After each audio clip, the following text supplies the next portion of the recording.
Hey everybody, welcome back to the Luke Deckard Show. I'm your host, Luke Deckard. Hope everyone is doing well and you've had a good day. And if you've been in the UK, then you've had a little bit of snow, or if you've been down in London, it's not really any snow at all. But I'm really excited about tonight because I got a really special guest to come and chat with us. Ian Rankin, the best-selling author of the John Rebus novels, is here tonight. What we're going to be doing is we're going to be chatting about some of his favorite books and his favorite albums and how they inspire him or inspire his writing. It's going to be a lot of fun, so we might as well just kick off. So without further ado, Ian Rankin. Ian, how are you? I'm good, thanks. No snow in Edinburgh. No, well, that's a shame. Of course, when you get to my age, man. When you get to my age, snow is the enemy. Well, true. And I guess the enemy, the snow is just the enemy of the UK, right? I mean, the lightest dusting will cripple everything. Yeah. I come originally from Indiana, and it's typical to get 3, 4, 5 feet of snow, and you just plow through it. There's no stopping. Planes still land and take off, and people still go in their cars. Yeah. And here we just all sit at home and complain. Yep. A centimeter of snow will cripple everything. We have a few people are chiming in the chat. So we have people from Canada, Washington D.C., from Buffalo, New York, Marylebone. Hello, people who are here. So let's dive in because we got a lot to talk about tonight, and I want to leave time for the audience to ask questions and things like that. So we're gonna start with one of your favorite books. So let me just pull it up so people can have a little bit of a see. So the first book we're going to discuss tonight is Muriel Spark's The Prime of Miss Jean Brodie. I'm obviously wasn't surprised that you picked Muriel Spark's book as one of your favorite. It makes sense. It makes sense. For those who don't know, why don't you say a little bit about what this book, what the book is about? Yeah, sure. Well, I've got my copy, which is a film tie-in, really. Oh, yes. Maggie Smith played Miss Brodie in the film. So I bought this for the princely sum of 50 pence back when I was a teenager. What is it about? Well, it's incredibly skinny. It's like 125 pages. It was first published in its entirety in a single issue of the New Yorker magazine. I think it was the first time they'd ever done that.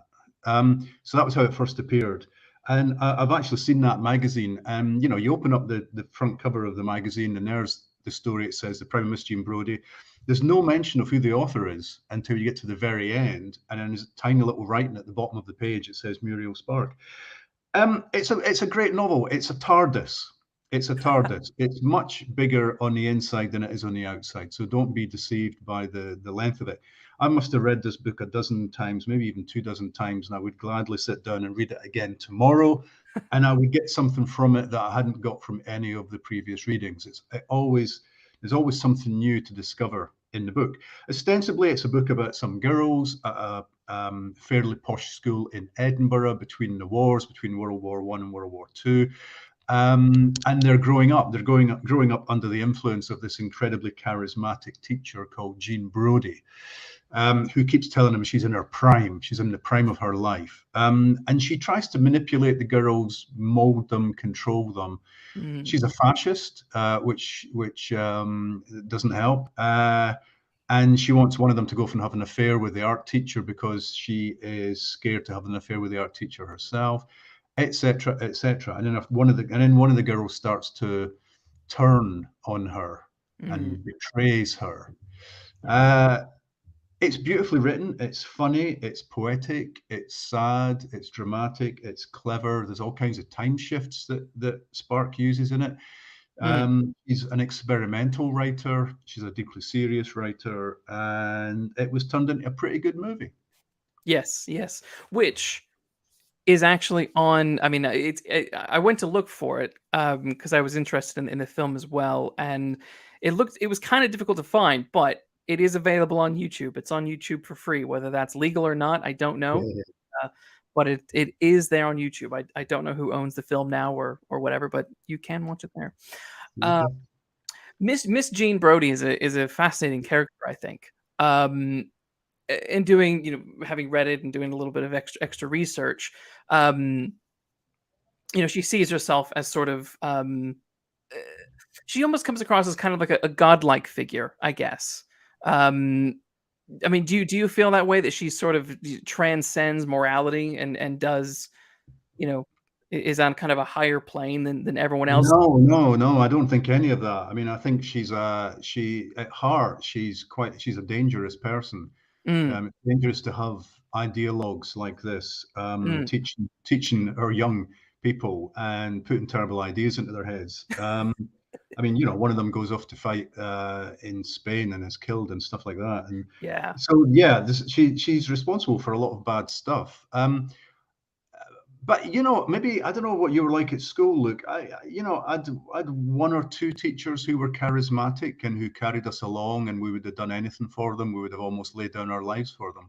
yeah, And they changed us, and they helped us, and they nurtured us. mm, So I've got a lot of time for teachers who break the mold and who are a little bit of a maverick, who are not just following the rules and not just turning the girls into machines for learning and memorizing stuff and then spewing it out in exams so they can yeah, get good grades. She's much more interested in teaching about art, teaching about music and poetry, and talking about her own life and romanticizing her own life and storifying her own life. I guess that's what she is she's a mythologizer. She's a self-mythologizer, and she believes the myth that she's created about herself. And that kind of falls away. At first, we think she's wonderful and charismatic and dramatic and everything else, and then the scales fall from our eyes as they do from one of the girls who will yes, eventually betray her. It's an amazing novel in that I think it continues something that is deep in the Scottish novelist's psyche, which is the notion of Jekyll and Hyde, the notion that we have within us the ability to do good and the ability to carry out acts of evil, to be good people and bad people contained mm, within the same person at different times. And Spark, I'm sure, would have known the work of Robert Louis Stevenson. mm, She knew a lot of the border ballads, which have got a lot of darkness within them, a lot of stuff about people meeting the devil, doing deals with the devil, running from the devil, never quite getting away. yeah, So there's a lot of that in the book. And if it wasn't for Muriel Spark, I wouldn't be sitting here talking to you. yeah, Because having done my undergraduate degree, I then begged the University of Edinburgh to let me back in to do a PhD. And it was suggested to me that I might want to do Muriel Spark. There wasn't mm, much work on her at the time.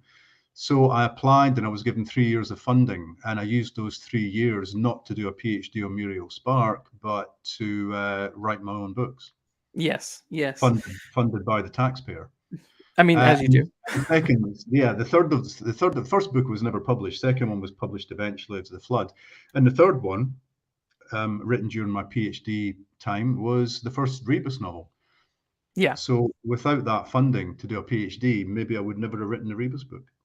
Yeah, I mean that's crazy to think about, actually, the how sort of, yeah, you get put into a situation, and if that situation hadn't have happened, what would you or what wouldn't you have produced or Yeah, done with that? yeah. An interesting comment in the chat from Bonnie McBird says that believing her own myths makes her a pathological liar. Do Mm. you agree or disagree with that? Pathological, possibly. A liar, I wonder. I mean, she Mm, mostly tells the girls the truth, but it's just a very twisted truth. I mean, she's a great fan of Mussolini. mm, She saw him as a great leader, yeah, as a man who stood up for his country. No doubt, if we were writing that book now, or if Muriel Spark were writing it now, it would be MAGA territory would be in. And it would yeah, be a kind of Trumpian figure, possibly, or she would come across as a Trumpian figure or be a yeah. supporter of something like that. Um, I met her once. This is not quite answering the question, but I'm going to show you this, which is a picture of Oh me yes, meeting Muriel. yes. It was her last visit to Edinburgh. She was appearing at the book festival, and I got her to sign my first edition of Miss Jean nice. Brodie. And it was a thrill to meet her. I'm like a fanboy, it's like I'm meeting a rock star almost. I kept reading her even after I'd stopped doing the PhD. I continued to read and enjoy her books, and the core, the kind of half a dozen of the best, I think, are as good as anything that's come out of the UK in the 20th century. Of course, they didn't really come out of the UK because, like a lot of other Scottish writers, Muriel Spark left. She moved to Italy quite early on in her life and lived the rest of her days there. And Robert Louis Stevenson did the same thing. He kind of had to get away. I mean, he got away for health reasons. She got away because she felt she couldn't really be understood in the country of her birth. So she's quite a complex character, and she revels in writing about complex women. And here we are on International Women's Day, celebrating a female writer who writes very strong women characters.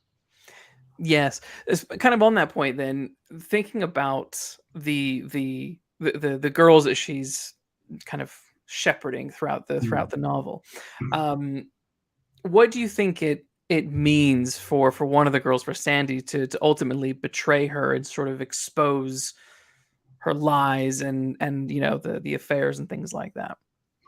Well, it doesn't end terribly happily for Sandy. I mean, she ends up a nun in a convent, clutching the bar. She can only see people through this kind of barred window, clutching the bars and almost doing penance for her sin being that of betrayal. The film, interestingly, doesn't end the way the book ends. The film ends with Jean Brodie shouting the word betrayal, as far as I remember, from the steps of the school or from her boarding house where she lives, the tenement where she lives.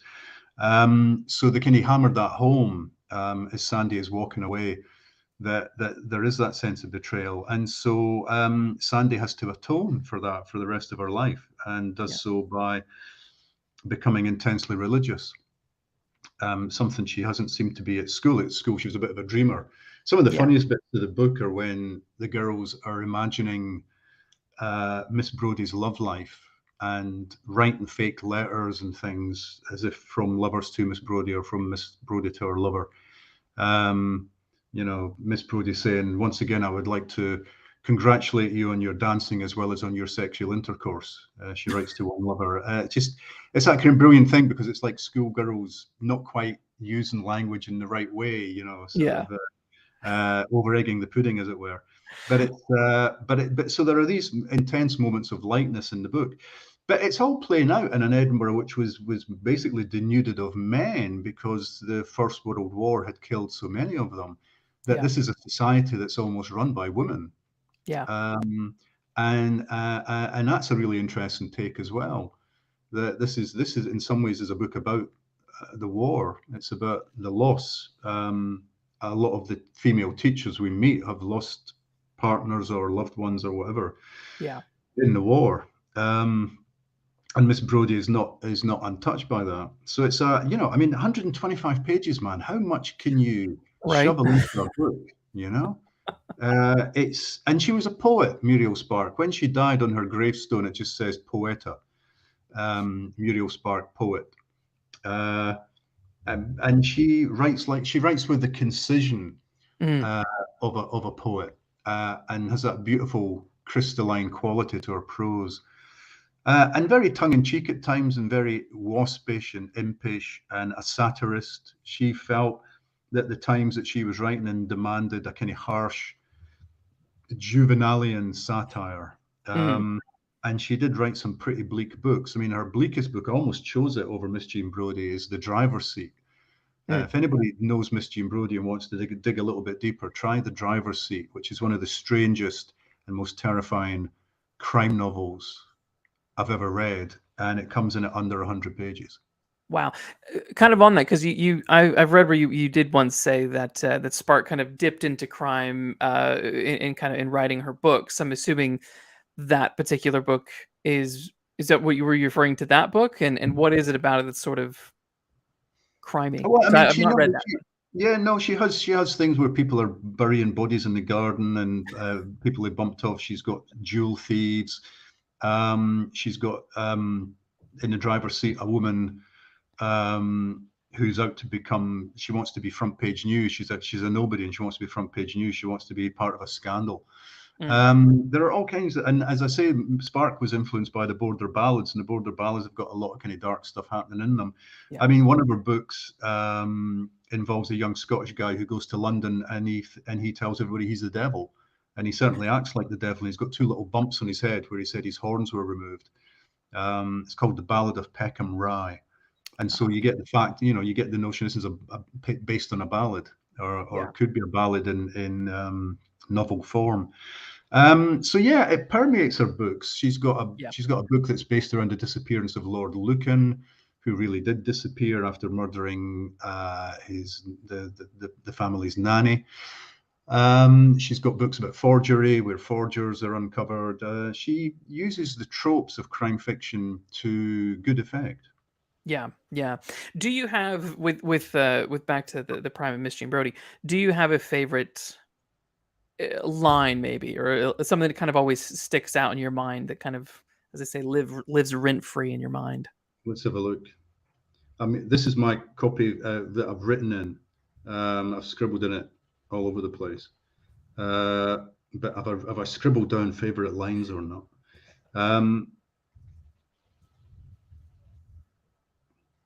Yeah, I mean, chapter 3 begins, "The days passed and the wind blew from the forth." And I've written a little note to myself above it. It's quite a long, very long paragraph that sort of sums up the Edinburgh of that time, and sort of ends. The paragraph ends. What these women were doing. They preached the inventions of Mary Stopes. They attended the meetings of the Oxford group and put spiritualism to their hawk-eyed test. Some assisted in the Scottish nationalist movement. Others, like Miss Brodie, called themselves Europeans, and Edinburgh a European capital, the city of Hume and Boswell. I mean, what a paragraph. Yeah. That's so rich. I know. I mean, it's a long. I've skipped a lot of the middle of it, but it's a very. I mean, chapter 3. Just go and have a look at chapter 3, the beginning of it. It's a great opening. I love it. And is there aside from the main character of Jean Brodie, is there one that you not relate to the most, but kind of have the most, that you maybe is your favorite or you sympathize with the most? Is there someone that you've connected with? Well, I mean, the kind of the music teacher who Miss Brodie has a kind of an affair of sorts with.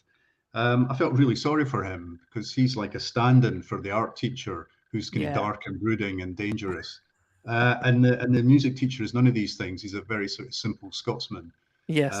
Very kind-hearted and very straightforward, and very prosaic.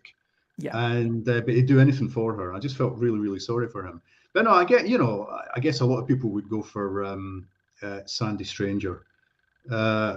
She is the main character. We see a lot of the action through her eyes. Yes. And she is, she's precocious as a schoolgirl. She's intelligent. She's witty. She has a group of friends around her. She's popular, etc., etc. And we all wished we were that kid in school, right? Don't we? One question in the chat is Snowden asks, just curious what aspects of this book, or maybe others, that may have inspired aspects of your own writing. Well, it's more as I've said, I think it's the tracing back. Miss Jean Brodie tells us in the book that she is descended from Deacon William Brodie, and she tells us he was a gentleman of Edinburgh and a craftsman. That's true. He was a real person, and what she doesn't tell us is that he was hanged on a scaffold that he had built himself because he was a carpenter. And the reason he was hanged was that although by day he was a member of society, an upstanding member of society, by night he was a thief who would break into your house and steal your valuables, hit you over the head. He had a gang. So he was Jekyll and Hyde. Wow. And so when I started to research William Brodie, So Miss Jean Brodie took me to William Brodie. William Brodie very quickly took me to Jekyll and Hyde. Yeah. And Jekyll and Hyde put the idea in my head of Edinburgh as a Jekyll and Hyde city, as a city of light and dark, a city where on the surface everything looks cultured and civilized, but underneath terrible things could be happening. Yeah. Behind the civilized veneer is a lot of terrible things going on. And it seemed to me that that was still true in the 1980s when I was doing my thesis and starting to write my novels, that Edinburgh was this very much this Jekyll and Hyde city. And it's structurally there. You've got the new town and the old town. The old town is the original city. And it got so diseased and overcrowded that people with money built the new town, which was designed to be rational. It was built on a rational kind of grid structure. And so you got this, first in Edinburgh, the rich and the poor lived cheek by jowl on top of each other, basically. And then suddenly you had this barrier between them. You had the new town, and then there was a loch, a lake, which is now Princess Street Gardens, that separated the new town from the old town. So you had a physical barrier between the rich and the poor, the haves and the have-nots. And so you got that physical Jekyll and Hyde thing going on. And when Robert Louis Stevenson was a young man, he would creep out of the Newtown house that he lived in with his parents. He would tiptoe out at dead of night and go up to the old town to consort with vagabonds, prostitutes, poets, and drunks. So he was getting a sense of that. And he had a wardrobe in his bedroom. It's now in the Writers' Museum in Edinburgh, which had been made by William Brodie. And when he was very young, his nursemaid would tell him the story of this guy, William Brodie, who was good and evil. So Miss Jean Brodie took me on that journey that would eventually lead to the creation of John Rebus and me writing about Edinburgh and writing crime fiction about Edinburgh. Oh, that's fascinating. Absolutely fascinating. So then in your research, then, did you find out, or because I'm not sure, I'm not aware, but does that mean that Brodie then influenced Robert Louis Stevenson to do Hyde? I think so. I think there's no doubt about it. I think there were various influences, Jekyll and Hyde, but I think this guy who's a gentleman by day and something else by night is definitely there.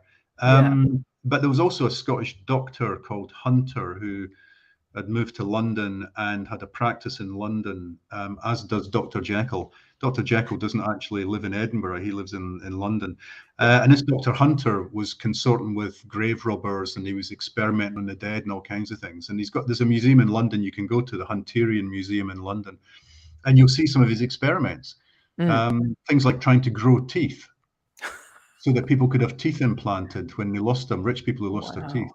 He tried to grow teeth on a cock's comb, on the comb of a chicken. Oh, wow.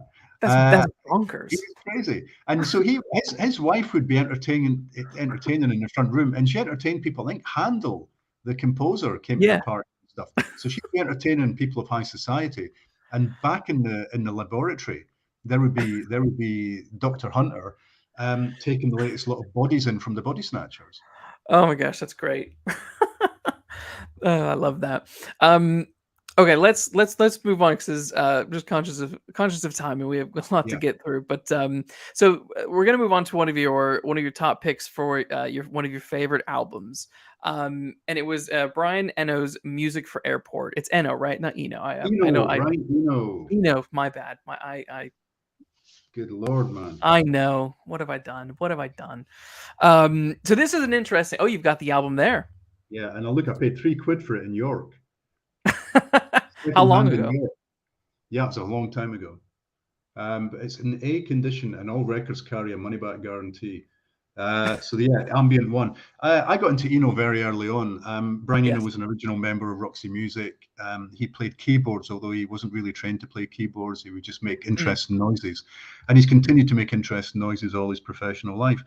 And when I write, Luke, I've always got music in the background. Always music playing. And there are maybe a dozen albums that I'll have on heavy rotation, and they're all instrumental albums. I can't have anything with lyrics, otherwise I'm not going to be writing. I'm going to be listening to the lyrics. Same. And Music for Airports is brilliant. I mean, it calms me the hell down. It just creates a bubble. It makes my room into a little bubble. It exists outside time and space. And I can put it, if I've got the CD playing, I can just put it on repeat and listen to it for 5, 10, 15 hours. I'm not really listening to it. It's just creating an atmosphere. Yeah. And that's what Eno's best ambient albums do. He got into ambient music very early on. And this album was created with the intention that it would be played in airports. So travelers would have a sense of calm and peace in what can be quite a sort of tense situation. So it's absolutely gorgeous. And I could have, there's other Brian Eno ambient albums that I listen to. Lux and Reflection are two recent ones that are quite similar. But this is the one that started it for me. And I first heard it, I think I was probably, I wouldn't have been, I mean, at school I did buy Roxy Music albums, but I think I was at university by the time I came across Eno's solo albums. And then he did two or three solo albums that were pop songs, that were kind of songs with lyrics and stuff. And then he started to do these instrumental albums that were very, very different. Discrete music and music for airports and music for films. And I shared a room for a while with an old school friend of mine. We couldn't afford to have a room each, so we shared a bedroom, single beds, when we were first at university, and we would fall asleep every night to this playing on the record deck. It was a lovely kind of bonding thing to have Brian Eno playing on the record deck. And the record deck would switch off automatically when it got to the end of the side. By then, we'd be sound asleep. Yes, yeah, I loved it because I listened to all of your three albums that you chose. I listened to them on repeat for a good couple of weeks. And I'm the same. I love to listen to music, instrumental, can't do lyrics. I think a lot of writers are the same. They when it comes to lyric music, they cut that out, but they like the instrumental stuff. Is there, because I also, for me, I like, sometimes you listen to a song and an instrumental track, and the mood of that song can be quite inspiring at times. Is there a track on this, or a maybe a moment of a song on this album that can help get you into a specific mood that you think you need to be in, or is it literally just, as you say, purely background and it's just kind of there? Yeah, it's just kind of there. I mean, track one, which is a whole aside one, which is 16 minutes long. I mean, that's my favorite of the 4 tracks, I think. But I went through a period, where I thought, right, I'm going to write a car chase. This is a car chase scene. I need to put on some exciting music. I would put on, I don't know, Jesus and Mary Chain or something loud and thrashy. Thinking that would make my writing more exciting, but it didn't really. It didn't have that effect. Like other people think you've got to be drunk to write, or you've got to be this, or got to be that. You've got to be high before you can make music, etc., etc. No, I've got to be stone cold sober, and I've got to be in this little bubble that exists because of the music that I'm playing very quietly in the background. I mean, it's not. I don't play any of this stuff loud. But during lockdown, I mean, I was doing a lot of writing just to escape lockdown, really. And music was very therapeutic to me then. Big sadness for me was that during lockdown, of course, I could not visit record shops. Exactly. No, it's terrible. So I had to I bought a streamer. I went over to the dark side, Luke. What dare we ask which streaming service you went to? It's a French one. I think it's called Qobuz. Q-O-B-U-Z. I've never heard of that one. No. Like a friend of mine had bought a streamer, a high-end streamer. And he said this Qobuz, a lot of the stuff's high definition. It's like studio recordings and stuff. He said they're really good, and I think they're French. Nice. It's pretty cheap. I think it's about 150 quid a year or something. Oh, that's hardly and a lot of the stuff that I listen to a lot of jazz. And they've got. I mean, there are gaps in their in the system, but every Friday it's like Christmas. Every Friday, when I open up my emails. Or no, I don't open up my email. Sorry, open up my Qobuz account, and there's the new releases, and there can be as many as 40 or 50 albums just suddenly arrive on a Friday morning, and I just skim them and I listen to bits, and if I like the album, I then go and buy the album. That's fantastic. I'm the opposite of the kind of people that go into bookshops and look at the books and then find out it's cheaper on Amazon, so they order it on Amazon and leave the bookstore. I'm the exact opposite of that. I use a streaming service, an online service, to alert me to albums that I then have to go out and spend 25 quid on. I don't blame you. I mean, I stream mainly because it's just slightly easier for me because I've moved around so much, lugging lugging CDs and albums would be quite difficult. But no, I think it was last year, or maybe a little bit before then, I did start getting I've started to get into records. So we got a player, and I've been slowly building up a record collection. So we're getting there. Good for you. Stephanie in the chat asks, says that so much of your work, is there's a lot of musical inspiration that's made its way into the Rebus novels. Why was it important to have hi-fi and albums be such an important influence on his character? Just fun for me to do, because I've always been into music. I would much rather have been a rock star than a writer. From a very young age, I had a band that existed only on paper and in my head called the Amoebas, and I was the lead singer. I was Ian Kaput, and I would design their album sleeves. I would write their lyrics. I would take them on rock tours, music tours, get an atlas out and decide which countries they were going to visit, which cities they were going to play. I would script chat shows that they appeared on, so I would script an entire chat show with them being interviewed.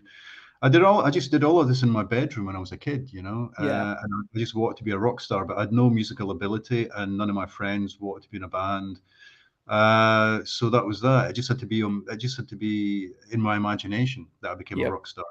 So when I started writing books, I thought, well, I can have some fun here, And I started titling the Rebus novels after Rolling Stones album titles for a while. And then I've been doing a lot of Jackie Leavin, a friend of mine, a musician, sadly underappreciated, who died a few years ago. And I've used his lyrics, some of them sometimes misheard lyrics. Standing in Another Man's Grave is actually a line of his called Standing in Another Man's Rain. I just misheard it. And Saints of the Shadow Bible is a line of his that I've got no idea what it means, and I never got around to asking him. So the music came in, and I decided Rebus, like me, would be a music fan. He's got the same record deck as me. He's got a Lynn Son deck, and he sits in his armchair and he plays the same stuff I do. He plays the Stones, and he plays John Martyn, and he plays Rory Gallagher. But then I play a lot of stuff he wouldn't listen to. He's not going to listen to The Cure. He's not going to listen to the Jesus and Mary Chain. He's not going to listen to Boards of Canada. So I've always got to make sure in the books that I'm being authentic. Yeah. And it's his musical taste and not my musical taste that is coming across. In fact, there's a joke in one of the books, one of my favorite jokes, which is that Siobhan Clarke, his younger colleague, gives him a Mogwai album. Mogwai, very loud Scottish band, no lyrics. And she says to him, "What do you think of it?" And he said, "Yeah, I like the lyrics," which means that he's either having fun at our expense, or else he just hasn't listened to the album. Because there are no lyrics. I love that. James Benmore in the chat asks, "Are you familiar with Eno's oblique strategies cards? If so, do you find them useful?" I've seen photographs of them. I've seen them online. I've never actually physically held a set of them. I've never owned a set of them. Maybe I should try and get my hands on them. I don't know how expensive they are now, if you can find them at all. It's an interesting idea. I don't know how much he believes in that stuff. And some of them are probably more useful than others. But the notion of an oblique strategy, I find intriguing. It's that, sometimes if you get stuck in a book, if you're stuck writing a scene, or you don't know where your character's going to go next or how to get them there. Yeah. Sometimes if you just put it to one side, go for a walk, or just sit down and do a crossword or something, the idea just jumps into your head. Yeah. It's like if you're not looking straight at it, it'll announce itself to you. Whereas if you're focusing on it, nothing's happening. So not focusing on it can be a really good way to answer to deal with the problem. So I look at that as a kind of oblique strategy, I think. Whether it's any use for making music or not, I've got no idea. I don't know. Wouldn't know either. I'll tell you, my wife a few years ago. It was pre-COVID. It was Christmas was coming, and she said to me, "Oh, there's a concert of Russian choral music at this church on George Street in Edinburgh. Let's go." So we went along, and we sat in the front row, and it was a little church hall, and it was lovely, and the choir were singing everything. And at the end, somebody tapped me on the shoulder, and I turned around, and the man said, "Hello, I'm Brian Eno." And I looked at him and I went, "Yes, you are." I said, what are you doing here? And he said, oh, my daughter is in the choir. Oh, wow. She lives near Edinburgh, so I've come up here. And he has a choir in London. He has I don't know if it's a men's choir or a choir of mixed voices, but he's got a choir Yeah. and people can just go along and sing. That's cool. And I just, how funny. I said, I listen to your music a lot. He says, yeah, I know. He said, you're always mentioning it in interviews, and then people will flag up the interview to me. So maybe he'll be listening or watching tonight, Luke. Well, if he is, hello, and I'm sorry that I botched your name at the beginning. That is totally my fault. Stephanie in the chat asks, do you have any favorite modern or new bands or albums that you're listening to now? Oh yeah, there's tons. I mean, I'm going to start forgetting names now. I mean, Blue Rose Code, who's a young Scottish singer-songwriter, reminds me a little bit of Van Morrison and John Martyn. I mean, I say Blue Rose Code, it's a band, but there's one guy really in charge of it. He's got a great voice, great lyrics. He's good. Who have I been getting into recently that's new? I'm trying to think. Ugh, probably too many to mention. I mean, I do go back and listen to a lot of old stuff. I find myself listening to The Cure over and over again, and Boards of Canada. They've not had an album out for far too long. Yeah. There's some young Scottish jazz musicians. Fergus McCready is one. He's like a Scottish Keith Jarrett, but he uses folk. He uses Scottish folk influence. Again, we're back to the ballads. Yeah. Folk tunes he uses, and then he kind of deconstructs them and jazzifies them in a way that I think would be very pleasing to Keith Jarrett if he ever got around to listening to them. So yeah, Fergus McCready is good. I can't think who else, man. I'm like that all the time. Oh man, if I was through another room where my records are, I could just go and flick through the records. Yeah. And I mean, the new album by Gorillaz is very good. I'm enjoying that. The new album from Orbital is very good. These are things that I've got in Cobuzz, but I've not actually physically bought yet. Yeah. And there's another Scottish guy. If anybody out there likes the Divine Comedy, the band, there's a Scottish guy called Hamish Hawk who has just brought his second or third album out. Terrific, very, very witty lyrics and really good arrangements. So keep your eyes open. You shared him on Twitter recently. Yeah. Yeah, because I looked at that and it was really good. I just bought his new album a few days ago. So yeah, I'm enjoying that. Awesome. Right, let's move on to your next the next book in the list. The next one is Bleak House by Charles Dickens, the longest book ever. I love it how you have both extremes. You have Muriel Sparks, who's a tiny little book, and then you're like, oh, and here's Bleak House. It's a monster. It's a monster. Huge. Bleak House, I had to study at university, and I just loved it to bits. I mean, it's a crime novel on top of everything else. Yeah. And you say it's the longest novel ever. I don't think it's quite as long as J.K. Rowling's latest Robert Galbraith. I think the latest Robert Galbraith is actually longer than it. I think if you put the 3 volumes of Lord of the Rings together, it would be longer than it. And I nearly gave you the 12-volume A Dance to the Music of Time by Anthony Powell. No, it's 12 novels, each of them about 250, 300 pages. Yeah. Well, that would have been longer. But anyway, no, Bleak House. I mean, it's a long book. It doesn't feel like a long book to me. I mean, I've read it half a dozen times, maybe more. It's a fantastic novel about London. London is such a rich character in this book. It's about Victorian virtues and vices. It's a mystery story about where people actually come from, who they were born to, who they really are, but they don't know. There are hidden identities. There's a guy who spontaneously combusts. There's a guy called Nemo. We don't know who he is. There's a really bent lawyer called Crook. Deadlock. There's Deadlocks, which are the kind of the patrician family, the kind of posh family who rule the roost. There's some cousins who end up being sort of welded together through this inheritance, and there's this court case running through the whole thing, the court case of Jarndyce and Jarndyce, which has been rumbling through the courts of Chancery in London for decades and is no nearer a conclusion and seems to ruin everybody who comes into contact with it. There's all of that going on. And then there's this cop. There's a copper called Bucket, Inspector Bucket, who is one of the first cops in English literature. Yeah. I mean, Dickens was a close friend of Wilkie Collins, and Wilkie Collins had written possibly the first crime story, The Moonstone, Yeah. in English fiction. But Charles Dickens wasn't long after him, and Bucket is a master of disguise. He's very kind of like Sherlock Holmes in a way, Mm. and he always gets his man. Yes. He knows more than anybody else in the room. He knows what's going on, and he's got an amazing way of interviewing people and interrogating people and getting the truth from them. So there are all these vivid characters. There's a lot of storytelling. Yeah. Maybe a few slow passages. I don't know, for the modern reader, there might be a few slow passages, but they're rich passages. They're rich with invention and lyricism. Yeah. And it's a very sad book as well in many ways. You know, people die, and people don't. You know, bad things happen to good people all the Yes. way through all of Dickens's books. Yes. But above all, it's a wonderful portrait of London. And the opening, I mean, hopefully you read the whole thing, Luke, right? Yes. Yeah, you read the whole thing. Of course you did. I'll believe you.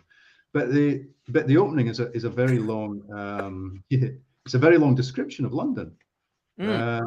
And the fog, and the second paragraph begins, fog everywhere, fog up the river where it flows among green aits and meadows, fog down the river where it rolls defiled among the tiers of shipping and the waterside pollutions of a great and dirty city, fog on the Essex marshes, fog on the Kentish heights, fog creeping into the cabooses of collier brigs, fog lying out on the yards and hovering in the rigging of great ships, fog drooping on the gunwales of barges and small boats, fog in the eyes and throats of ancient Greenwich pensioners, wheezing by the firesides of their wards, fog in the stem and bowl of the afternoon pipe of the wrathful skipper down in his close cabin, fog cruelly pinching the toes and fingers of his shivering little prentice boy on the deck, chance people on the bridges peeping over the parapets into a nether sky of fog, with fog all around them as if they were up in a balloon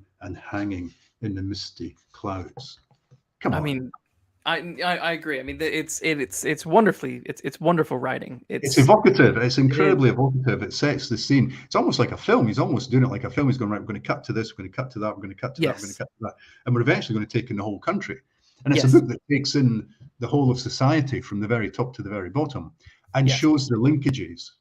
Yeah. It shows, you know, the kind of 6 degrees of separation, that the kind of the poor waif of a road sweeper, the little kid who sweeps the road hoping for a few pennies or a little bit of bread, connects to the ladies and lords Yeah. in ways that you can barely imagine when you start it. It's an incredible feat of, on top of everything else, it's an incredible feat of construction. Yes. I mean, Dickens was writing it to be serialized. Mm. You know, it was originally serialized in a magazine. There are very detailed notes that show his workings and how he went through each chapter, and he had to make them all. He had to make every part a similar kind of length so they would fit into the magazine. Yeah. And he, you know, he kept the whole thing in his head. He had the whole of this universe that he constructed. He held it in his head. Dozens and dozens of characters, but you never really feel lost. You never go, "Who's that?" And partly that's because of his wonderful way of naming people. You know, I agree. I mean, Inspector Bucket, you're not going to forget someone called Bucket. Deadlock, you're not going to forget someone called Deadlock. That's a great name. Deadlock is a great name. Oh, Deadlock is a, you know, Dedlock, he spells it. And often, you know, the names are indicative of the kind of person you're going to get. Mm. You know, Crook, the lawyer, you know what you're going to get. Jarndyce and Jarndyce is just as puffed up as the names sound. Yes. Yeah, all of that is brilliant. There's a soapy love story in the middle of it that I'm not that keen on. You know, Esther, who's one of the main characters, is a little bit too good to be true, and very wishy-washy with it. And her kind of various love affairs or lack of them, you know, just you go, yeah, can we get back to the story now, boss? Yeah. You know, there's a bit too much of that. If I was his editor, I might have cut it a little bit. Well, it's interesting because, like you said, it was for serialization, which, you know, that was the Victorian Netflix, right? You would serialize your novels, and they just never end. They didn't need to end quickly. It was just they needed the story to keep the magazines going and just keep going. Which I guess for good or bad. I forget which one it was, but there was one of Dickens's stories that was being serialized, and of course the magazines were being shipped to America, and he was big in America. Yeah. And when one of the ships was docking with the latest issue, there were people dockside shouting up, is Little Nell okay? Does Little Nell make it? Because they were just so gripped by this story, and they wanted to know what happened next. I love it. Yeah. I'm curious because there are two narrators in the book. There's a third person narrator, then there's the first person Esther bits. Yeah. Some say it's a mistake to have had Esther tell part of the story. I'm curious. Do you agree with that, or are her bits some of the ones that you maybe get past quickly, skip through a little bit? Yeah, I mean, I quite like it. I quite like that you can take a break. You're going on one strand. You're in dark and dim London, in the midst of this convoluted whodunit or mystery story, and then you can jump to the world of Jarndyce and of Esther and her protector and the lovely house that they live in, and she's got all the keys to all the rooms and everything that she carries around with her. She's the kind of mistress of the house, and that's very kind of fairly placid as a lifestyle, and it's like a kind of break. Yeah, it gives the reader a break from this unremitting gloom and the terrible things that are happening. So I quite like that. It's almost like Jane Austen has suddenly jumped in to the story, because there's a touch of Mansfield Park about the Esther Summerson. I mean, it gives her that name as well. Nice and light and shiny and warm. I mean, I know what people mean about that, and maybe I do read the Esther chapters. Maybe I skim them a bit to get back to the meat of the story as I see it. Yeah. One question in the chat from Stephanie asks, were there particular stories in Dickens that inspired the Rebus series, or locale real historic murders that inspired his own work? I mean, Dickens did use news stories in his books occasionally, or he was certainly influenced by them. Was I influenced by him? I mean, to the extent that I decided I wanted to write novels about Edinburgh, that the city would be a character in my books, and it would be as major a character as any of the human beings in my books. Yeah. And Dickens had done that for London with Bleak House, I felt. Yeah. You felt like you were in London when you were reading the book, and hopefully people that are reading the Rebus novels feel like they are in Edinburgh while they're doing it. But also that thing that you can, the city becomes a microcosm for society as a whole. So he's got society from top to bottom, and I try and do that in the Rebus series. So there'll be very influential people, CEOs of corporations or senior politicians who'll be mixed up in some skullduggery, which links them by a few degrees of separation to the kind of meanest vagabonds living in the housing schemes, the estates, the projects of Edinburgh. So I do try and sort of show how there's that linkage between the haves and the have-nots, and there's often not as much separating them as you might think. So possibly some of that comes from Dickens. And names. I mean, Rebus is not a very believable name, right? I mean, a rebus is a picture puzzle. Yes. And I called him Rebus because of the picture puzzle. Then later on found out it's also a Polish surname. Yes. I didn't know that for years after I started writing the books. So that notion of having sort of names that are because in the original books, he had a sidekick called Holmes. Junior officer was called Brian Holmes, and he had a boss called Watson. So I was sort of playing games from quite early on. And Dickens is a little bit of fun. He has a little bit of fun with the naming of his characters, and I try and have a little bit of fun with the naming of my characters. There's one book, and I forget which book it is, where a lot of the characters are named after Celtic FC football players, just for the sheer hell of it, So I try and do stuff like that and make it a little bit playful. Yeah, no, it's fun to do that. Yeah, I mean, I can't say that I'm hugely influenced by Dickens, but the notion, again, because when when I started writing, I didn't read crime fiction. I read Yeah. literature, studying Yeah. literature, and I read literature. But Dickens said, look, it's okay. Crime fiction is literature, and literature is crime fiction. And mysteries are at the heart of almost all literature. Yes. It's what keeps you turning the pages. What keeps you turning the pages is information being held back from you by the author. Yes. So at their core, all narratives, all stories are mystery stories that are you're only going to get to the truth by continuing to read. Yes. So I thought, okay, so people like Dickens made it okay. We're going to come on to the next person who made it okay for me to write crime fiction. But yeah, let's just say that Dickens was one of the people who made it okay for me to write crime fiction. Yeah, I like that. Right, we're gonna move on to the next one now. Your next album, which is Rolling Stones, Let It Bleed. A terrific album. I'm big fan of this one. I found it interesting that you weren't a fan of the album when you first heard it. Oh, there it is, right there. There you go. Yeah, with the sticker that tells you that it has the poster inside. Oh yes. Is that open or is it still shut? No, it's open. Okay. There was a sheen that I couldn't quite tell if that was like a plastic. Quite a shiny cover. Quite a shiny Yeah. cover. Yeah, I wasn't a fan. No, I was about, what would have been? It came out in '69, so I would have been maybe 9 or 10 or 11 when I first heard it. My older sister, her boyfriend bought it new. Cost him £1, 19 shillings and 11 pence, and I know that because the sticker was on the front of the LP.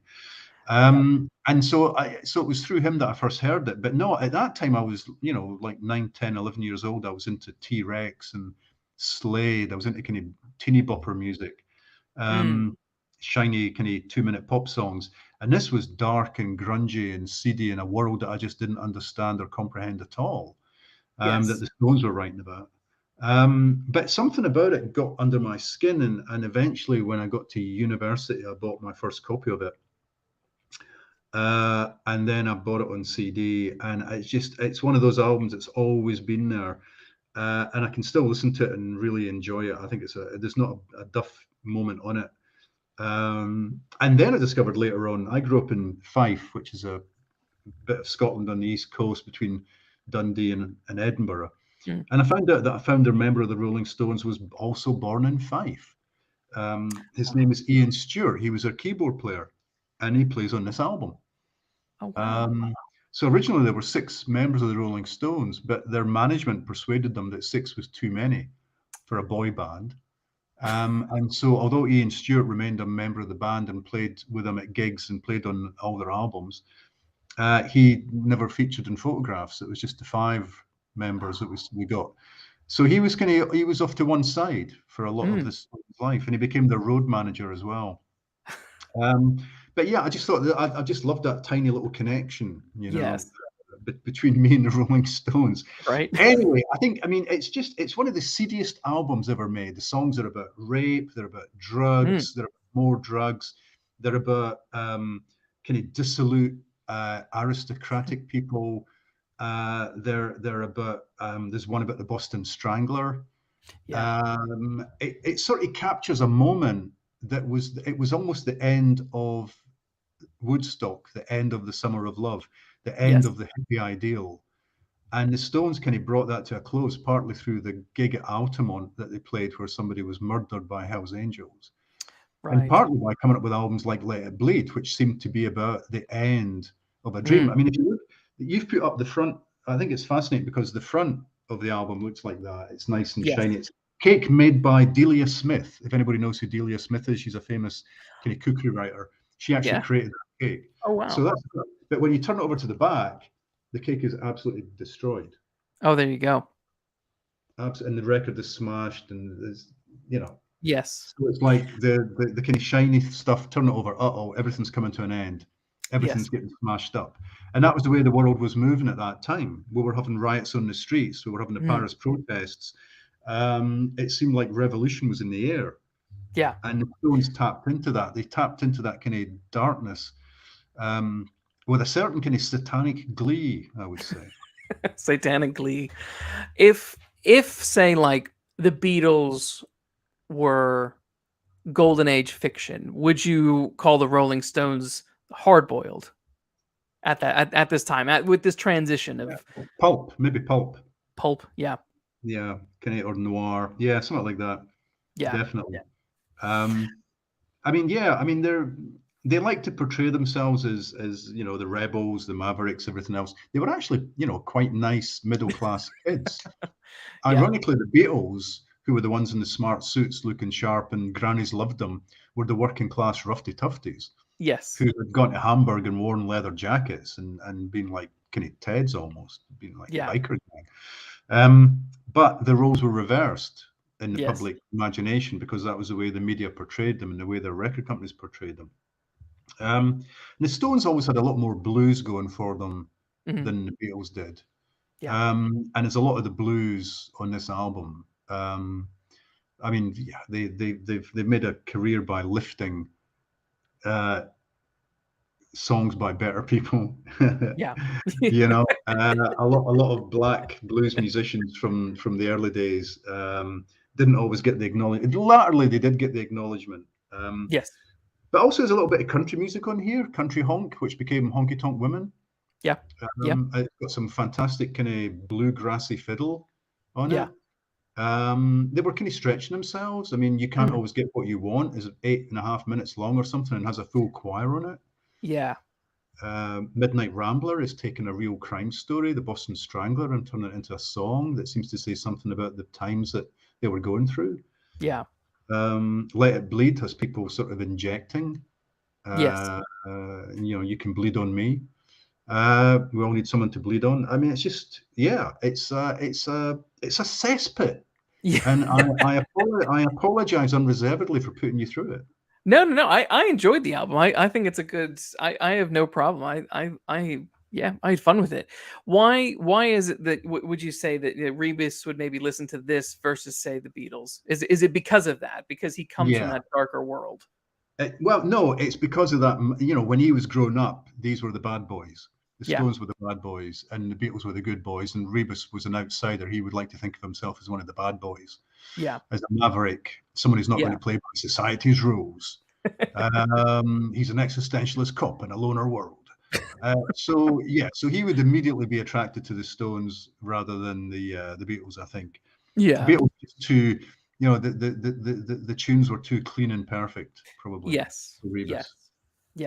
Because I've always been more of a fan of rock than like Beatles pop rock. So I enjoy the kind of the rough edges. It's not well put, and not all the tracks aren't like pristinely or overly produced. And I'm always more of a fan of that kind of stuff than anything else. I mean, they did a great run of albums because they had sort of Exile on Main Street, which got really, really grungy and bluesy. Beggar's Banquet, which was extraordinary and had another one of their kind of 1960s end of the world moments on it. Like Street Fighting Man and Sympathy for the Devil. And then, I mean, eventually Sticky Fingers, and then things start to come apart a little bit after that. But, in their pomp, they made 3 or 4 absolutely outstanding albums, one after the other. While always seeming to be on the brink of chaos. Their founder member, Brian Jones, had died in strange circumstances. During the making of Exile on Main Street, one of them was in jail. I mean, it's just, what do you do? But they just keep going, man. They're like they're I don't know, they're unstoppable. They're like a Terminator. I know the they're fact that they're still out there. Music. I know. And obviously, is there a connection between the name of this album and the name of your book? Yeah, of course. I mean, in the book, I've got lots of fun. Let it bleed. Somebody will bleed, but also bleeding a radiator, something you do if your radiators aren't working and you can bleed it. You can just unscrew it and get some of the water out, get the pressure back up again. Rebus has listened to the album Let It Bleed. I thought Let It Bleed was a great title for a crime novel. And then I thought, and Beggar's Banquet I thought was a pretty good title, and Black and Blue I thought was a pretty good title. So I just merrily stole them all, having checked that there's no copyright on titles, and you can merrily steal any title you want. That was going to be my next question. Did you have to like nudge someone to get these titles, or you just do it and just hope for the best? Yeah, I just did it. Yeah, you've got to be careful with lyrics. If you're quoting Yes. from lyrics, you've got to get permission and stuff. But for titles, I thought I was on pretty safe ground, and I think I was on pretty safe ground. And I've met all the Stones at one time or another since I became well known. And so they know. I mean, Jagger knows, Richards knows that I've merrily been ripping off their titles for years, and they just laughed. You know, they didn't seem too bothered about it at all. I'll tell you one very quick story, if I may, which is not about the Stones. It's about the Cure, because I was living in France for a few years, and I was writing a novel called The Hanging Garden, which is a song by the Cure. And not only did I want that, but I wanted to quote lines from the song at the start of each chapter. I thought, ooh, Ian, you better get permission for that. Yeah. Well, the only thing I had was I had a CD by the Cure that had their fan club address on it. So I wrote to the fan club explaining the situation. And weeks or months later, I got a phone call from the manager of the Cure who said, look, I've talked to Robert Smith about this, and he's fine. He will allow you permission to quote from the song The Hanging Garden. But of course, there'll be a fee. And I went, oh, how much? A signed copy of the book to Robert when the book is ready. Oh, that's so kind. I thought, done. That's great. And I put the phone down at the end of the conversation and realized I had no way to get in touch. I hadn't taken an address. I didn't know the phone number. This was the old days before you could sort of redial and find out. Rotary, So somebody'd phone me from the UK or wherever, and I was in France, rural France. So he never got it. He never got his signed copy. And I wrote an introduction to a later edition of the book, and I mentioned that story, and someone showed it to Robert Smith, and got in touch again. Yeah. And I said, right, I'm going to get you that hardback signed first edition. When I looked at my shelves, I'd given them all away. So I had to go to a rare book dealer in London to get a copy of my own book so that I could sign it and send it to Robert Smith of The Cure. Totally worth it. Totally worth it. Totally worth it. Last question about Let It Bleed comes from Stephanie. Asks, what whiskey is best paired with this album? Well, if you were being a purist, you'd probably go for something like, Jack Daniels or that. You go for something American. Go for some rye whiskey or something.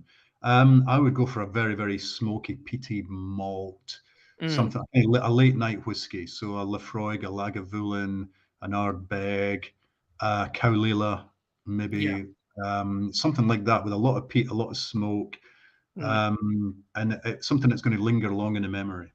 Yes. Right, we're going to jump on to the next thing, but two more things to get through, and then so the next book is Laidlaw. A terrific book. So tell me about your experience with approaching with there it is. Look at that. This is the first edition. That is, paperback.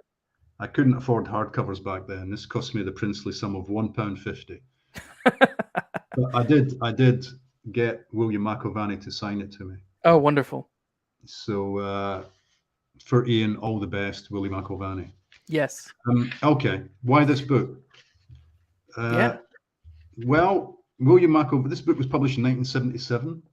I don't think I read it until the early 80s.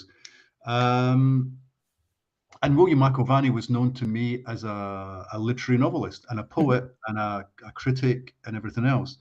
And then suddenly he wrote these 3 crime novels with a character called Laidlaw set in contemporary Glasgow. And again, as we were saying a little bit with Bleak House with Charles Dickens, I thought, oh, so it's okay to write crime fiction if you're a literary novelist. Yeah. Now, I was still at university. I was still studying Muriel Spark. And I just thought, okay, so I can do that. I can write a novel set in Edinburgh that is a literary novel, but has a detective at its heart. And Rebus, Rebus shares some DNA with Laidlaw. I mean, they're not identical. Laidlaw is a philosopher. He reads heavy books of philosophy and leaves them lying around the CID office. He's very poetical in his way of thinking, and William McIlvaney is quite poetical in his way of writing. He's a much flowerier writer than me, more metaphors and images and such like. But he's dogged as a detective. He's persistent. He works the streets. Yeah. And I just thought, yeah, this is what I'm going to do. I'm going to do a Laidlaw novel. And I actually went up to him. I think it was 1980. Might have been, it was either 83 or 85. It was the Edinburgh International Book Festival. And I couldn't go and see him. I don't think I could afford a ticket, but I knew he was going to be there. So I sought him out. And I didn't have my copy of Laidlaw with me. I had another one of his books. And I said, I'm writing a book that's like Laidlaw, but set in Edinburgh. Will you help? Will you sign this for me? And he signed it to Ian Rankin. Good luck with the Edinburgh Laidlaw. Thinking I'll never see this guy again. Yeah, well, yeah, good luck, pal. Unpublished writer. Yeah, go on. Yeah. 10 a penny. And we ended up, as I was getting more and more published, we became friends and we worked together, we did events together. His books had gone out of print for years. That version that you're shown on the screen was the reissue. They were out of print for years, and then this Edinburgh publisher, Canongate, discovered this and brought them back into print. And Willie realized, A, how much love there was for his character, and B, what an influence he had been in a whole generation of Scottish writers. Yes.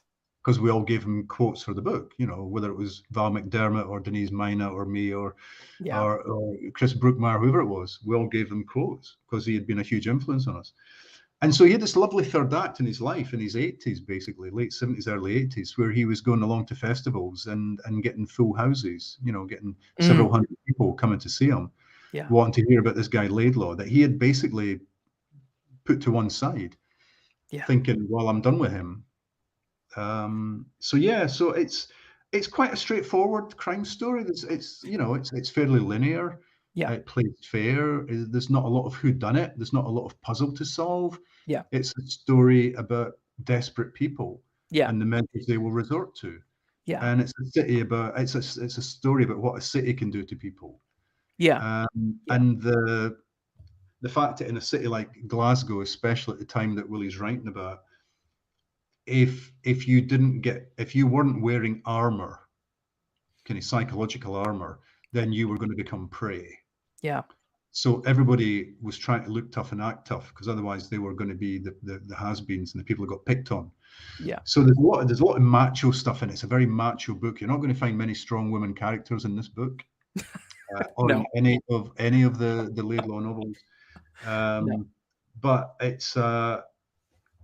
he was influenced. I think if he was influenced by anybody, he was influenced by American crime writers, Jim Thompson, Ed McBain, that kind of school. And that shows. I mean, there's a touch of the American hard-boiled about it. Yes. And Laidlaw goes about his business almost like a private detective. He's not going to obey the rules. He's not going to do what the bosses tell him to do.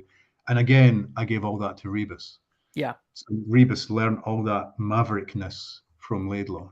Yeah, and I suppose what's interesting is trying to work out what was McIlvaney doing differently with crime fiction to what other people were doing at the time, and I'm assuming it's that kind of that American injection of the tough guy aspects. Well, I mean, I guess, I mean, I don't know if it's true or not. I mean, it could be a sweeping generalization. When you think of the English crime novel, you often think of the cozy. You think of the set in a little village. A kind of midsummer type place where lots of people are going to die, even though it's a tiny village. Or you've got Morse's Oxford, which is quite cultured and everything else. Yes. Glasgow was mean streets. Yes. Glasgow post-industrial poverty and mean streets. So it has got that American hard-boiled vibe to it. And he wasn't learning, McIlvaney wasn't learning from Agatha Christie or Dorothy L. Sayers or Sherlock Holmes. He was learning from the gritty American school. And he was injecting that with a kind of Scottish philosophy of life, a Scottish way of looking at the world, a Glasgow way of looking at the world. I mean, Glasgow is a very different proposition to Edinburgh. Yes. So all of that was new. And so you thought, okay, I can write about a city. I can write about Dundee, or I can write about Aberdeen. I can write about Edinburgh. I can write about these contemporary cities where bad stuff happens. It does. And when I started writing the Rebus novels and they started to get published, one of the very first reviews said, unlikely to be recommended by the Edinburgh Tourist Board. But, people thought this is going to scare people away from visiting Edinburgh if we say to them, look, actually, hey, we've got crime too. It's not just a castle and bagpipes and shortbread and museums and stuff. We've got crime, we've got drugs, we've got issues, social issues. Yes. But in fact, the opposite happened. What happened was that people started to come to Edinburgh looking for Rebus's Edinburgh, to the extent there was a Rebus walking tour, etc., etc. Yeah. So it didn't scare off the tourists. No, Which not at is all. a shame, really. Look, that was one of the things I was looking forward to, was fewer tourists getting in my way when I'm trying to get to the pub of an afternoon. I mean, there are tourists in Edinburgh, but it's not that busy compared to London. Oh man, well, if you from the castle, the main street up to the castle in the summer is just crazy. I mean, even at this time of year, it's crazy. Busloads and busloads get dropped off there, and that's the only bit of Edinburgh they really see, which is quite frustrating. Yes, there's a lot of Edinburgh that the tourists don't see, and if you can explore, even if you go just a few steps off that well-trodden tourist route, you can find yourself back in time. You can find yourself in an Edinburgh that Robert Louis Stevenson would recognize. Yes. Yeah. That's actually my favorite thing to do, is anytime I visit is to visit the non-typical areas. I find that a lot of fun.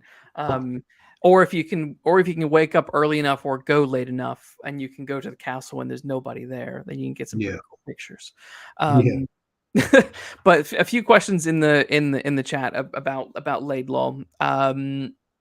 So Don Air the musical wants me to ask you about the other McIlvaney books. They're all fantastic, as well as Laidlaw. So what are your views? You've kind of touched upon it briefly, but I guess what are your views on some of his other books? He did well. I mean, the Laidlaw trilogy is interesting because the third book becomes very personal. It's Laidlaw trying to find out what happened to his brother, who has died, been hit by a car and died. And he goes to the first person. He moves the series from the third person to the first person. And I just thought that was a really interesting thing to do. His other books, I mean, Doherty is an amazing novel about kind of macho hard men, working class hard men trying to get by. His essays are very good. He's got books of essays. His poems are pretty good. The second Laidlaw novel, Papers of Tony Veitch, is possibly the weakest of the three. I don't remember it too well. I just remember thinking that last time I read it.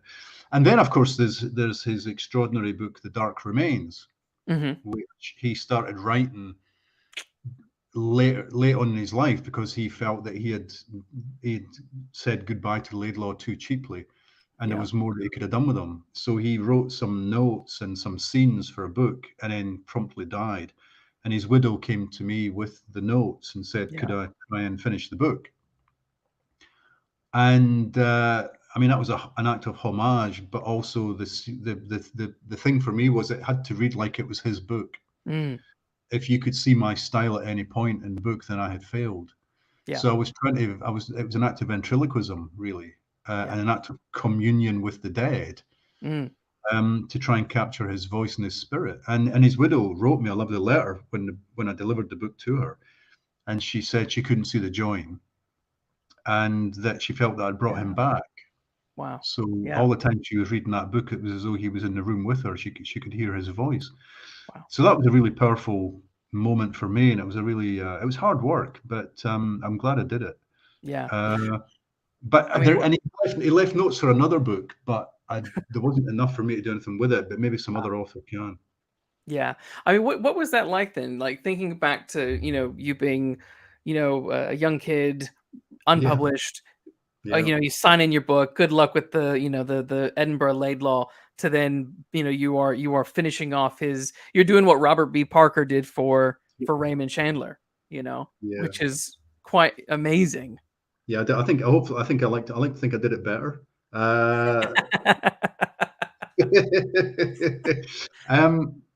Yeah, it was my. You know what? If in a normal year I might have said no, but it wasn't a normal year. It was during lockdown. Yeah.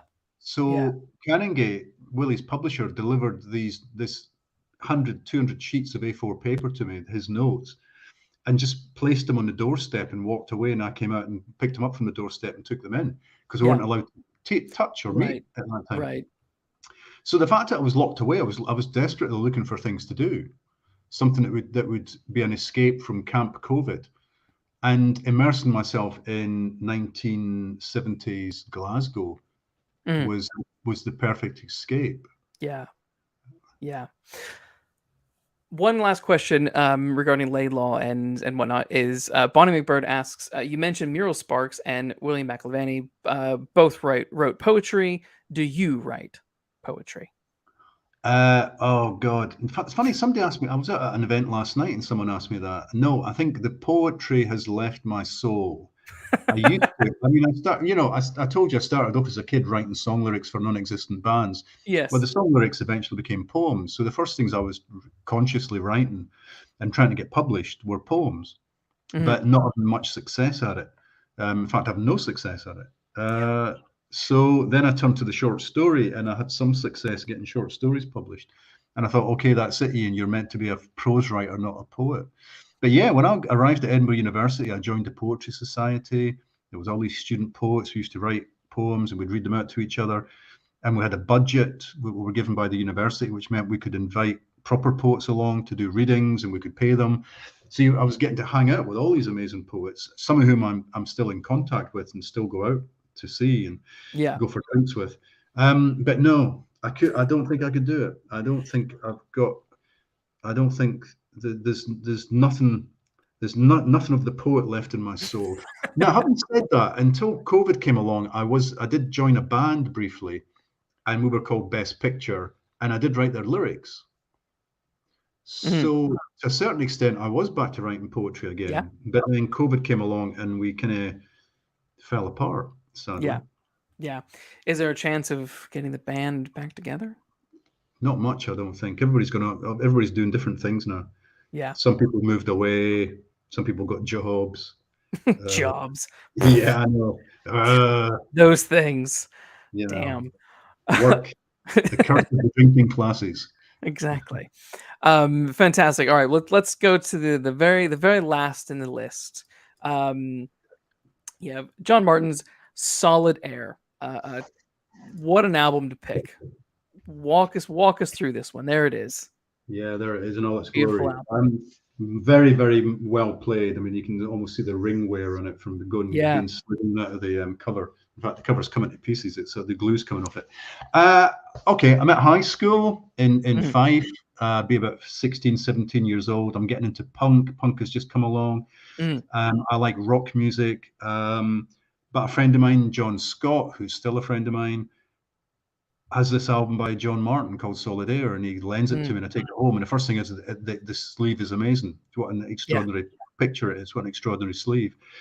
And it's just so different to the stuff I'm listening to at the time. But it gets beneath my skin. There's something about it. It's bluesy and rootsy and folky and jazzy. It's like world music.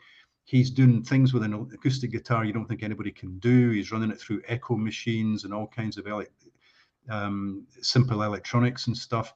He's a fantastic songwriter. He's got an amazing voice. And he's playing with great players. Danny Thompson on double bass, phenomenal. The pair of them apparently were complete hellraisers when they went on tour. They toured together a lot down the years, but the pair of hellraisers.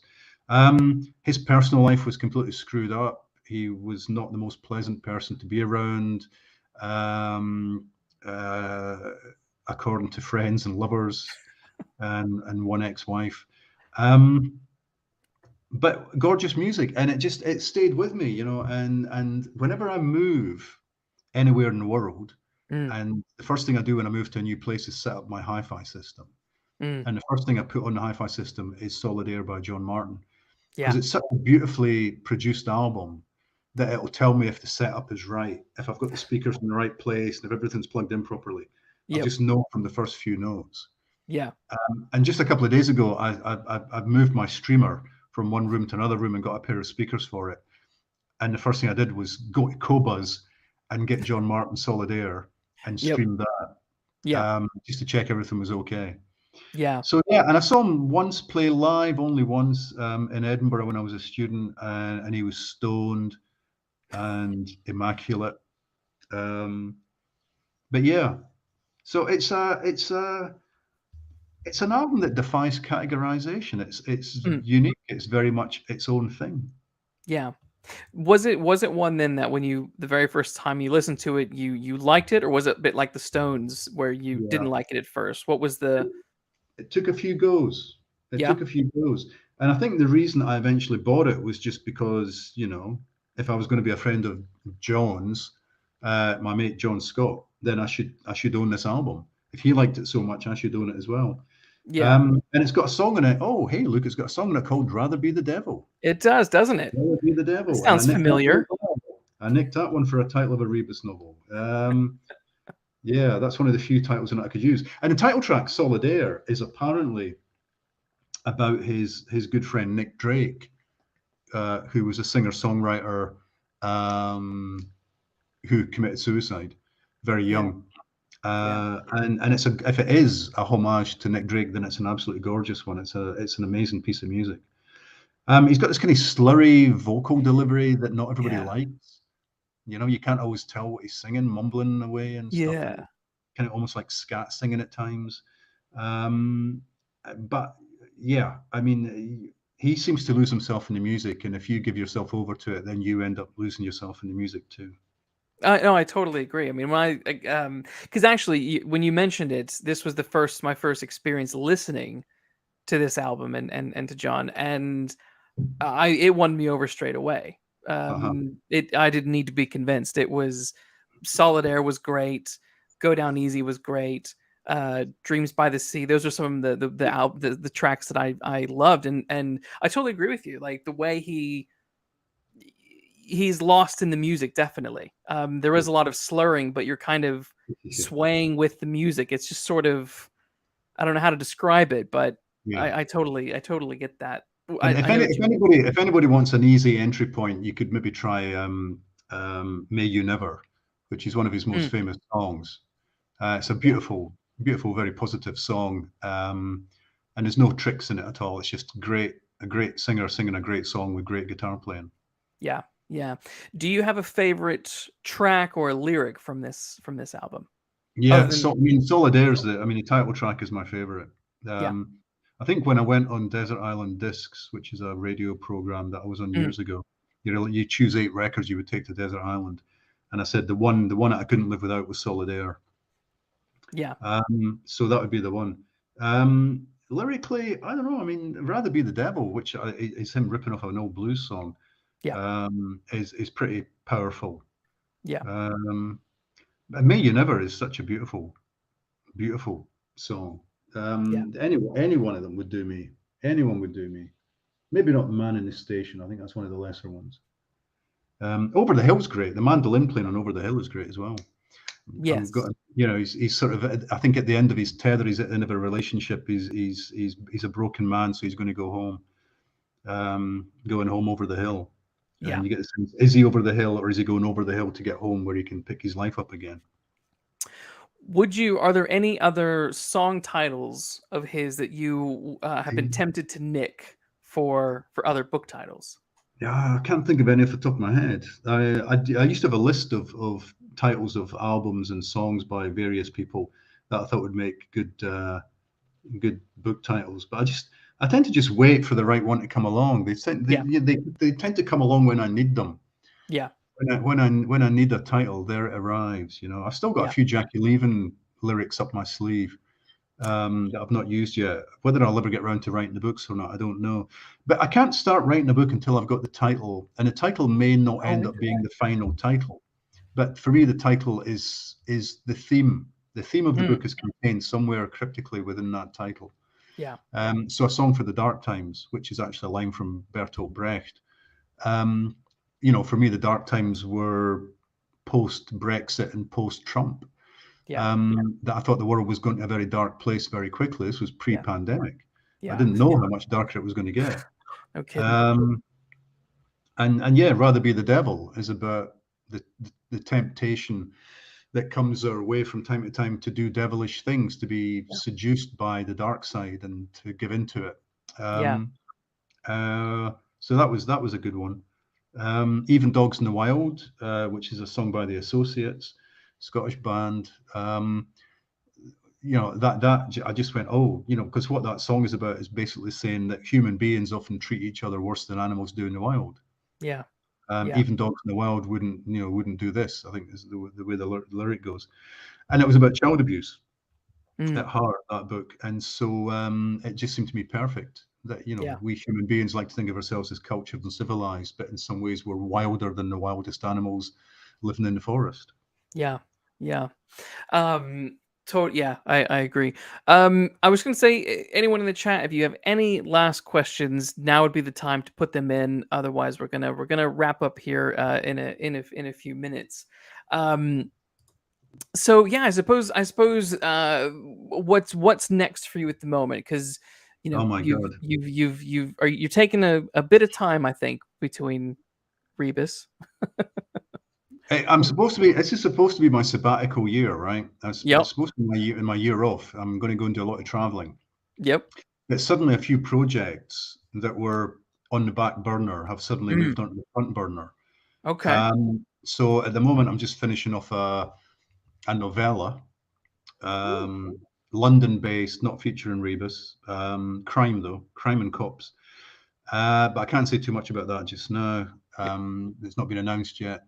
Then there was a TV project I pitched years and years and years ago, and I thought it had died a death, but no, people are interested in it again, so I'm doing a bit of work on that. The Rebus TV reboot is ongoing, so I've got scripts I'm supposed to be reading just now. They start shooting that in the next few months. And I had a play on in England in Hornchurch in Essex recently, Rebus stage play, Yeah. written specially for the stage. And although it's fine, I would like to give it a little final polish before it plays anywhere else. So at some point, I've got to get around to that. Is there anything else, or is that all the projects I've got? So I've got to get all these things done before I can start my year off. So you need to do a year's worth of work before you can. Yeah. I love that. One question in the chat from Jorvik UK asks, "How old can you take Rebus to be?" I think they how old. I'm not sure if that means how old are you going to have Rebus. How long will he be? How old will he be when you wrap him up, or are you going to wrap him up? Or I don't know. I mean, he's aging. I've slowed down the aging process somewhat, but he is getting on for 70 now. yeah, So there's only so much I can do with him. But I keep thinking it, and then something comes along, and I go, okay, there's another story that he can tell. He's the best person to tell this story. Yeah. If he's still physically fit enough to do it, then why not? And I'm actually quite enjoying the sort of retirement books where he's got all manner of ailments and things, and he's no longer a serving cop. Yeah. So he can't flash the badge when he wants answers from people. So Yeah. he's having to learn new ways of living with the various conditions that he's got, and still feeling useful to society. Yeah. So yeah, I don't know. I mean, I've signed on a dotted line to do one more. So I'll write one next year, and that will be out next autumn. So autumn 2024, there'll be a new book. Hopefully, if the good Lord spares me. Will that be the last? I've got no idea. Yeah. I'd always said I wouldn't go back in time because those would be historical novels, but having enjoyed the process with the McIlvaney, yeah, maybe we can get some young virile Rebus books with him being all kind of macho again. Yeah, why not? I think that would be fun. It's historical, but it's not. It's not like you're doing 1880s kind of historical stuff. It's a very different kind. I'd have to do, what was shown on TV, how much was a pint of beer, what kind of car were people driving, what were they wearing. I mean, I had to do all that for the McIlvaney as well. Yeah. So I would have to do that to a certain extent, Yeah. But on the other hand, the fun is no mobile phones, no CCTV, no DNA analysis of crime scenes, which makes things a lot simpler for the writer. Yes. Because all that stuff you've got to factor in. Readers go, hey, why don't they just go and check the CCTV? They'll see the car. Being driven away from the scene of the crime, they'll get the number plate. Or the guy who's been kidnapped in the boot of the car. Why don't you just find my phone? My phone. People will just come and get you. So you've got, as a modern day writer of modern day police fiction, you've got to take all this crap on board and deal with it somehow. Yep. Stephanie in the chat says she'd be happy if you did that. So I think there's a market for it if you're gonna go and do it. Okay. All she needs to do is give me an idea what the plot would be, and then we're Let's see. That's the other things that are here. Don't ever let him. Yeah. Jorvik says, don't ever let him get too old to share. He has too much. He has too much wisdom. And Jenny D asks, what book did you take to your desert island? But I guess it was Desert Island Discs, so I guess there wouldn't be any books there. No, yeah, you get no. You've not listened to this program, Luke. No, you get the Bible and Shakespeare, and then you're allowed to choose one more book. Oh, I see. Right. And you're allowed one luxury. My luxury was a pinball machine. I remember that. And the book I chose was the one I decided not to make you read, which was A Dance to the Music of Time by Anthony Powell, which is a 12. I cheated because it's a 12 novel sequence, but it's a single story with the same characters in each. The main character just gets older over the 12 books, goes from school days to old age. Anyway, they said, if we'll pretend it's in a single volume, you can have that. So I took A Dance to the Music of Time by Anthony Powell. Yes, because Desert Island is because again, I think because I'm not originally from the UK, it was something that I've always heard mentioned, but I've never experienced. The one last question I think from James Benmore says, would you ever want someone to, if you had written a novel but you never finished it, would you want someone to finish it in the way that you did McIlvaney's book and whatnot? Yeah, because then my family could get some money. After my death, I'd still be earning after my death. That'd be great. I mean, if it was done sensitively, then why not? My wife, when I'm writing a novel, my wife always, I go back over to the house and she'll say, what page are you on? What page are you on? What page are you on? And when I get around about 100 page mark, she goes, okay, if you die now, somebody else can probably finish it. So she's always very nervous up until that point that it will be an unfinishable book. So it always cheers me up when she says, "Oh, good, you can die now," and somebody would be able to finish that book. So whether I would like it or not, I think the answer is that yes, she would make sure the book got finished. I love that. The literally the very last thing I'm going to say here is Stephanie does say, she goes, I want to know what Rebus's first case was after leaving the army. So there's a hint. It's not a plot, but there's a hint of an idea there for you. Yeah, that's good. I like that. Thank you very much. There you go. Thank you, Stephanie. Ian, thank you so much. Write that down before I forget. Thank you so much for hanging out with me tonight and chatting your favorite books and albums and stuff. This was a lot of fun. I'm sure people already know where to find you, but do you want to tell the audience where they can find you on social media and things like that? They can find me in the Oxford Bar in Edinburgh most days for a couple of hours. I don't do Facebook. I'm still on Twitter, but who knows for how much longer with Elon Musk in charge. Yes. So Beath High is my name on Twitter. That's my old high school in Cowdenbeath and Fife. I'm on Instagram, but I don't know what the point of that is. It just seems to be people posting photographs of their food. Pretty much. Yeah, or their cats. I'm on social media far too much. I need to stop. Yes, I get a lot more books read. Yeah, it is addictive. It is addictive. But yeah, thank you everyone for tuning in. If you haven't yet, like the video, subscribe to the channel. Hopefully, Ian, we can bring you back sometime in the future. We've got other people coming on in the near future. We've got Nicholas Meyer, the writer of 7% Solution, the director of Star Trek II, The Wrath of Khan, coming up later this month. So a lot of cool guests coming up in the future. So hopefully see some more of you for that. But until then, I we'll say goodbye. Ian, I forgot to mention this before we got started. I'm going to run the end music, but you don't have to hang up just yet. Okay. So yeah. Anyway, good night, everyone, and thanks for tuning in and hanging out with us and giving us all your good questions. So we'll see you later.